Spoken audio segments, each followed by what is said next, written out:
మీ movie గురించి కాదు, as a film chamber secretary కాబట్టి మిమ్మల్ని అడుగుతున్నా. సో ఈ ఫిల్మ్ ఇండస్ట్రీలో ఎప్పుడూ కూడా ఒక పెద్ద సినిమా వస్తున్నప్పుడు ఎవరైతే బడా హీరోలు ఉంటారో వాళ్ళకే కొమ్ము కాయడం అనేది జరుగుతుంది. అది ఈ మూవీ కూడా ప్రూవ్ అయిందని కొంతమంది మాట్లాడుతున్నారు. అంటే డిసెంబర్ 12న ఒక 16 సినిమాలు, చిన్న సినిమాలు రిలీజ్ అవ్వాల్సి ఉంది మీ సినిమాతో సహా. కానీ తాండవం అంటే ఈ మూవీ ఏదైతే ఉందో అఖండ 2, ఆ ఎఫెక్ట్ అనేది 16 సినిమాల మీద పడింది. సో యాజ్ యూజువల్ ఇండస్ట్రీకి సంబంధించిన వాళ్ళందరూ కూడా ఆ సినిమా బతకాలనే చూశారు, కానీ ఈ 16 సినిమాల ఎఫెక్ట్ అనేది పట్టించుకోలేదు. సో వాళ్ళయ్యే కొన్ని వందల కోట్లు పెడితే వీళ్ళ స్థాయిలో పెట్టారు. బట్ ఎప్పుడు కూడా చిన్న సినిమాలకి ఎప్పుడు కూడా ఒక సపోర్ట్ అనేది దొరకదు అనేది మరోసారి ప్రూవ్ అయింది అనేది సోషల్ మీడియాలో కనిపిస్తుంది. సో దీనికి ఏమంటారు సార్ మీరు? అంటే ఏ రకమైన సపోర్ట్ అంటే ఒకటి ఏంటంటే అది వ్యాపారమే సరే, వాళ్ళు అన్నట్టు పెద్ద హీరోలు అది వ్యాపారం. అట్ ద సేమ్ టైం 2 కోట్లు పెట్టించినా 3 అయినా 10 అయినా 5 అయినా ఇది వ్యాపారమే. Is 100% what you said is 100% right and agreeable అన్నట్టు. కానీ ఒక పెద్ద సినిమా వస్తుందంటే కనుక జనంలో ఉన్న వాట్ ఎవర్ అది చూడాలన్న ఉత్సాహత కానీ ఇది కానీ చాలా ఎక్కువ ఉంటుంది. వాళ్ళకున్న ఫ్యాన్స్ బేస్ కానీ ఇది కానీ అది కానీ.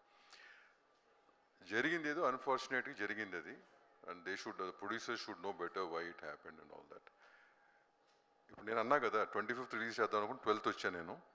నౌ ఐఎమ్ గోయింగ్ మేము ఎంత జోవియల్గా మాట్లాడినా కానీ it's a burden right, definitely a burden. నేను ఆ 25th ఆగి ఉంటే కనుక నేను దాని ప్రకారం ప్లాన్ చేసుకునేవాడిని. 12th కాబట్టి మూవ్ అవ్వాల్సి వస్తుంది. సో అట్లా నువ్వు అంటే 10 సినిమాలకి ఉంటుంది.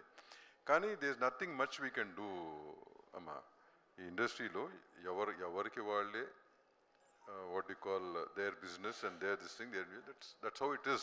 It's been for past for so many few years now. So అంతేగాని దానికి మనం సొల్యూషన్ అంటావా, సొల్యూషన్ చాలా మాట్లాడుకుంటాం మా ఛాంబర్లో, 100 సొల్యూషన్లు మాట్లాడతాం. ఆ సొల్యూషన్లు 1 నెల రోజులు చేసిన తర్వాత మళ్ళీ మావులే. So basically it is so unorganized. It is the most unorganized industry in all aspects and that's how it is. So let us not this how it is. So దానికి పెద్ద మనం ఏమి what to do, all of us are there, we have to make our own decisions and go forward. అందరూ తప్పక జై బాలయ్య అంటున్నారు అంతే. జై బాలయ్య ఆయన్ని జై బాలయ్య కదా మరి. Hebah I will make it very simple. మీరు అడిగిన క్వశ్చన్, హైవే మీద వెళ్తున్నాం, మనం చిన్న కారు వేసుకుని వెళ్తున్నాం, వెనకాల ఒక పెద్ద లారీ వచ్చి హార్న్ కొట్టింది, ఏం చేస్తాం? సైడ్ తప్పుకోవాలి. లేదు అన్ని కాదు అని ఇంకో వెనకాల నుంచి వచ్చి ఒక డాష్ ఇస్తే ఎక్కడికి వెళ్ళిపోతాం మనం. ఎందుకు వచ్చింది సైడ్కి ఇచ్చి పెద్ద బళ్ళు వదిలేయడమే బెటర్. ఎదురు కానీ వాటికి రూల్స్ ఉండవా అండి? వాటికి ఏం రూల్స్ ఉండవా? అంటే వెనకాల పెద్దది వస్తుంది అది ఒకటమ్మా. ఒకటేంటంటే ఇట్స్ బిజినెస్ రైట్. డెఫినెట్గా ఇప్పుడు మా చిన్న సినిమాలకి సేఫ్టీ కోరుకుంటాం కదా. సో అది ఏ రీజన్స్ మనం మర్చిపడినా కానీ మళ్ళీ మా సేఫ్టీ మేము కోరుకుని మేము చూసుకోవాలి. So we have to go on that line అంతే. దాని గురించి అనవసరంగా we cannot say anything to anybody. gesture of love and respect towards that movies too, especially అంతే కదా. జై బాలయ్య. దాము గారు, అంటే ఇప్పుడు అఖండ ఎఫెక్ట్ బాగా పడింది అంటున్నారు కదా సార్. ఇప్పుడు రిలీజ్ అయ్యే సినిమాల పైన అఖండ ఎఫెక్ట్ చాలా వరకు పడిందని అంటున్నారు.